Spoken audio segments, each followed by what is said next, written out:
أتل ما أوحي إليك من الكتاب وأقم الصلاة إن الصلاة تنهى عن الفحشاء والمنكر ولذكر الله أكبر والله يعلم ما تصنعون ولا تجادلوا أهل الكتاب إلا بالتي هي أحسن إلا الذين ظلموا منهم وقولوا آمنا بالذي أنزل إلينا وأنزل إليكم وإلهنا وإلهكم واحد ونحن له مسلمون وكذلك أنزلنا إليك الكتاب فالذين آتيناهم الكتاب يؤمنون به ومن هؤلاء من يؤمن به وما يجحد بآياتنا إلا الكافرون وما كنت تتلو من قبله من كتاب ولا تخطه بيمينك إذا لارتاب المبطلون بل هو آيات بينات في صدور الذين أوتوا العلم وما يجحد بآياتنا إلا الظالمون وقالوا لولا أنزل عليه آيات من ربه قل إنما الآيات عند الله وإنما أنا نذير مبين أولم يكفهم أنا أنزلنا عليك الكتاب يتلى عليهم إن في ذلك لرحمة وذكرى لقوم يؤمنون قل كفى بالله بيني وبينكم شهيدا يعلم ما في السماوات والأرض والذين آمنوا بالباطل وكفروا بالله أولئك هم الخاسرون ويستعجلونك بالعذاب ولولا أجل مسمى لجاءهم العذاب وليأتينهم بغتة وهم لا يشعرون يستعجلونك بالعذاب وإن جهنم لمحيطة بالكافرين يوم يغشاهم العذاب من فوقهم ومن تحت أرجلهم ويقول ذوقوا ما كنتم تعلمون يا عبادي الذين آمنوا إن أرضي واسعة فإياي فاعبدون كل نفس ذائقة الموت ثم إلينا ترجعون والذين آمنوا وعملوا الصالحات لنبوئنهم من الجنة غرفا تجري من تحتها الأنهار خالدين فيها نعم أجر العاملين الذين صبروا وعلى ربهم يتوكلون وكأي من دابة لا تحمل رزقها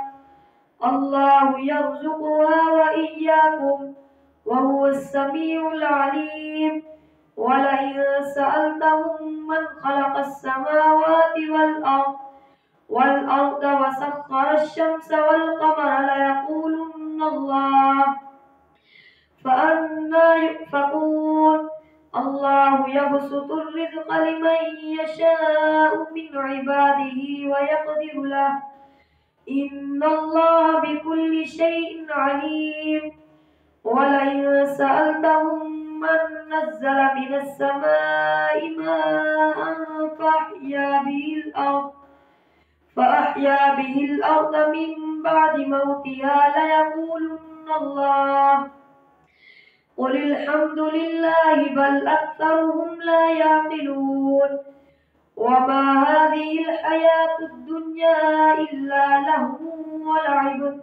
وإن الدار الآخرة لهي الحيوان لو كانوا يعلمون فإذا ركبوا في الفلك دعوا الله مخلصين له الدين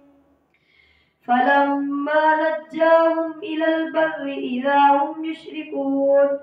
ليكفروا بما آتيناهم وليتمتعوا فسوف يعلمون أولم يروا أنا جعلنا حرما آمنا ويتخطف الناس من حولهم أفبالباطل يؤمنون وبنعمة الله يكفرون ومن أظلم ممن افترى على الله كذبا أو كذب بالحق لما جاءه أليس في جهنم مثوى للكافرين والذين جاهدوا فينا لنهدينهم سبلنا وإن الله لمع المحسنين ألف لام ميم غلبت الروم في أدنى الأرض وهم من بعد غلبهم سيغلبون في بضع سنين لله الأمر من قبل ومن بعد ويومئذ يفرح المؤمنون بنصر الله ينصر من يشاء وهو العزيز الرحيم وعد الله لا يخلف الله وعده ولكن أكثر الناس لا يعلمون ظاهرا من الحياة الدنيا وهم عن الآخرة هم غافلون أولم يتفكروا في أنفسهم ما خلق الله السماوات والأرض وما بينهما إلا بالحق وأجل مسمى وإن كثيرا من الناس بلقاء ربهم لكافرون أولم يسيروا في الأرض فينظروا كيف كان عاقبة الذين من قبلهم كانوا أشد منهم قوة وأثاروا الأرض وعمروها أكثر مما عمروها وجاءتهم رسلهم بالبينات فما كان الله ليظلمهم ولكن كانوا أنفسهم يظلمون ثم كان عاقبة الذين أساءوا السوء أن كذبوا بآيات الله وكانوا بها يستهزئون الله يبدأ الخلق ثم يعيده ثم إليه ترجعون ويوم تقوم الساعة يبلس المجرمون ولم يكن لهم من شركائهم شفعاء وكانوا بشركائهم كافرين ويوم تقوم الساعة يومئذ يتفرقون فأما الذين آمنوا وعملوا الصالحات فهم في روضة يحبرون وأما الذين كفروا وكذبوا بآياتنا ولقاء الآخرة فأولئك في العذاب محضرون فسبحان الله حين تمسون وحين تصبحون وله الحمد في السماوات والأرض وعشيا وحين تظهرون يخرج الحي من الميت ويخرج الميت من الحي ويحيي الأرض بعد موتها وكذلك تخرجون ومن آياته أن خلقكم من تراب ثم إذا أنتم بشر تنتشرون ومن آياته أن خلق لكم من أنفسكم أزواجا لتسكنوا إليها وجعل بينكم مودة ورحمة إن في ذلك لآيات لقوم يتفكرون ومن آياته خلق السماوات والأرض واختلاف ألسنتكم وألوانكم إن في ذلك لآيات للعالمين ومن آياته منامكم بالليل والنهار وابتغاؤكم من فضله إن في ذلك لآيات لقوم يسمعون ومن آياته يريكم البرق خوفا وطمعا وينزل من السماء ماء فيحيي به الأرض بعد موتها إن في ذلك لآيات لقوم يعقلون ومن آياته أن تقوم السماء والأرض بأمره ثم إذا دعاكم دعوة من الأرض إذا أنتم تخرجون وله ما في السماوات والأرض كل له قانتون وهو الذي يبدئ الخلق ثم يعيده وهو الذي يبدأ الخلق ثم يعيده وهو أهون عليه وله المثل الأعلى في السماوات والأرض وله ما في السماوات والأرض كل له قانتون وهو الذي يبدأ الخلق ثم يعيده وهو أهون عليه وله المثل الأعلى في السماوات والأرض وهو العزيز الحكيم الله أكبر سمع الله لمن حمده الله أكبر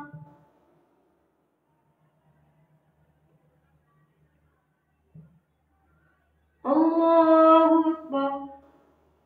الله أكبر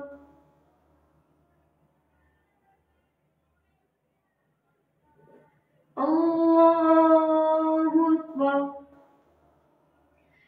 الحمد لله رب العالمين الرحمن الرحيم مالك يوم الدين إياك نعبد وإياك نستعين اهدنا الصراط المستقيم صراط الذين أنعمت عليهم غير المغضوب عليهم ولا الضالين ضرب لكم مثلا من أنفسكم هل لكم مما ملكت أيمانكم من شركاء فيما رزقناكم فأنتم فيه سواء تخافونهم كخيفتكم أنفسكم كذلك نفصل الآيات لقوم يعقلون بل اتبع الذين ظلموا أهواءهم بغير علم فمن يهدي من أضل الله وما لهم من ناصرين فاقم وجهك للدين حنيفا فطرة الله التي فطر الناس عليها لا تبديل لخلق الله ذلك الدين القيم ولكن أكثر الناس لا يعلمون منيبين إليه واتقوه وأقيموا الصلاة ولا تكونوا من المشركين من الذين فرقوا دينهم وكانوا شيعا كل حزب بما لديهم فرحون وإذا مس الناس ضر دعوا ربهم منيبين إليه ثم إذا أذاقهم منه رحمة إذا فريق منهم بربهم يشركون ليكفروا بما آتيناهم فتمتعوا فسوف تعلمون أم أنزلنا عليهم سلطانا فهو يتكلم بما كانوا به يشركون وإذا أذقنا الناس رحمة فرحوا بها وإن تصبهم سيئة بما قدمت أيديهم إذا هم يقنطون أولم يروا أن الله يبسط الرزق لمن يشاء ويقدر إن في ذلك لآيات لقوم يؤمنون فآت ذا القربى حقه والمسكين وابن السبيل ذلك خير للذين يريدون وجه الله وأولئك هم المفلحون وما آتيتم من ربا ليربو في أموال الناس فلا يربو عند الله وما آتيتم من زكاة تريدون وجه الله فأولئك هم المضعفون الله الذي خلقكم ثم رزقكم ثم يميتكم ثم يحييكم هل من شركائكم من يفعل من ذلكم من شيء سبحانه وتعالى عما يشركون ظهر الفساد في البر والبحر بما كسبت أيدي الناس ليذيقهم بعض الذي عملوا لعلهم يرجعون قل سيروا في الأرض فانظروا كيف كان عاقبة الذين من قبل كان أكثرهم مشركين فأقم وجهك للدين القيم من قبل أن يأتي يوم لا مرد له من الله يومئذ يصدعون من كفر فعليه كفره ومن عمل صالحا فلأنفسهم يمهدون ليجزي الذين آمنوا وعملوا الصالحات من فضله إنه لا يحب الكافرين ومن آياته أن يرسل الرياح مبشرات وليذيقكم من رحمته ولتجري الفلك بأمره ولتبتغوا من فضله ولعلكم تشكرون ولقد أرسلنا من قبلك رسلا إلى قومهم فجاءوهم بالبينات فانتقمنا من الذين أجرموا وكان حقا علينا نصر المؤمنين الله الذي يرسل الرياح فتثير سحابا فيبسطه في السماء كيف يشاء ويجعله كسفا فترى الودق يخرج من خلاله فإذا أصاب به من يشاء من عباده إذا هم يستبشرون وإن كانوا من قبل أن ينزل عليهم من قبله لمبلسين فانظر إلى آثار رحمة الله كيف يحيي الأرض بعد موتها إن ذلك لمحيي الموتى وهو على كل شيء قدير ولئن أرسلنا ريحا فرأوه مصفرا لظلوا من بعده يكفرون فإنك لا تسمع الموتى ولا تسمع الصم الدعاء إذا ولوا مدبرين وما أنت بهاد العمي عن ضلالتهم إن تسمع إلا من يؤمن بآياتنا فهم مسلمون الله الذي خلقكم من ضعف ثم جعل من بعد ضعف قوة ثم جعل من بعد قوة ضعفا وشيبة يخلق ما يشاء وهو العليم القدير ويوم تقوم الساعة يقسم المجرمون ما لبثوا غير ساعة كذلك كانوا يؤفكون وقال الذين أوتوا العلم والإيمان لقد لبثتم في في كتاب الله إلى يوم البعث فهذا يوم البعث ولكنكم كنتم لا تعلمون فيومئذ لا ينفع الذين ظلموا معذرتهم ولا هم يستعتبون ولقد ضربنا للناس في هذا القرآن من كل مثل ولئن جئتهم بآية ليقولن الذين كفروا إن أنتم إلا مبطلون كذلك يطبع الله الذين آمنوا كذلك يطبع الله على قلوب الذين لا يعلمون فاصبر إن وعد الله حق ولا يستخفنك الذين لا يوقنون ألف لام ميم تلك آيات الكتاب الحكيم هدى ورحمة للمحسنين الذين يقيمون الصلاة ويؤتون الزكاة وهم بالآخرة هم يوقنون أولئك على هدى من ربهم وأولئك هم المفلحون ومن الناس من يشتري لهو الحديث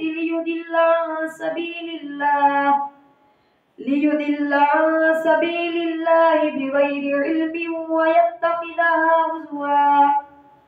أولئك لهم عذاب مهين وإذا تتلى عليه آياتنا ولى مستكبرا كأن لم يسمعها كأن في أذنيه وقرا فبشره بعذاب أليم إن الذين آمنوا وعملوا الصالحات لهم جنات النعيم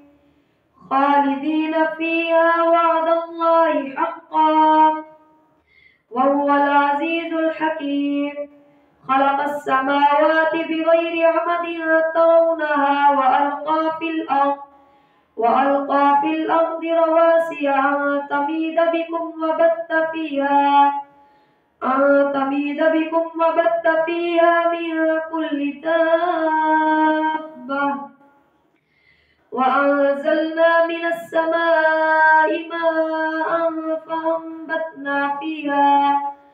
فأنبتنا فيها من كل زوج كريم هذا خلق الله فأروني ماذا خلق الذين من دونه بل الظالمون في ضلال مبين ولقد آتينا لقمان الحكمة أن اشكر لله ومن يشكر فإنما يشكر لنفسه ومن كفر فإن الله غني حميد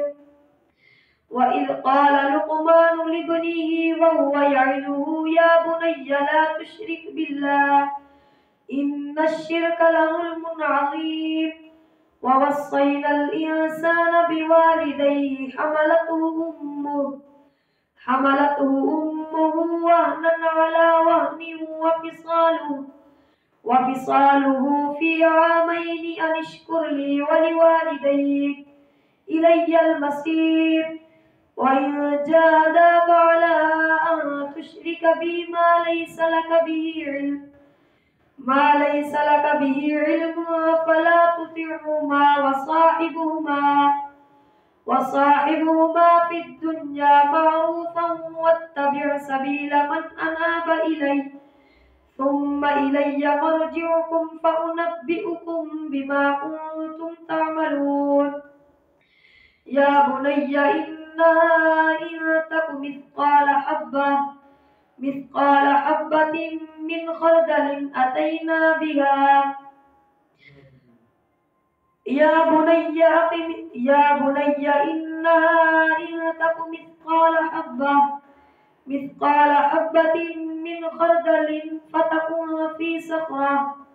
من خردل فتكون في صخرة أو في السماوات أو في الأرض يأت بها الله إن الله لطيف خبير يا بني أقم الصلاة وأمر بالمعروف وانهى عن المنكر وانهى عن المنكر واصبر على ما أصابك إن ذلك من عزم الأمور ولا تصعر خدك للناس ولا تمش في الأرض مرحا إن الله لا يحب كل مختال فخور واقصد في مشيك واغضض من صوتك إن أنكر الأصوات لصوت الحمير الله أكبر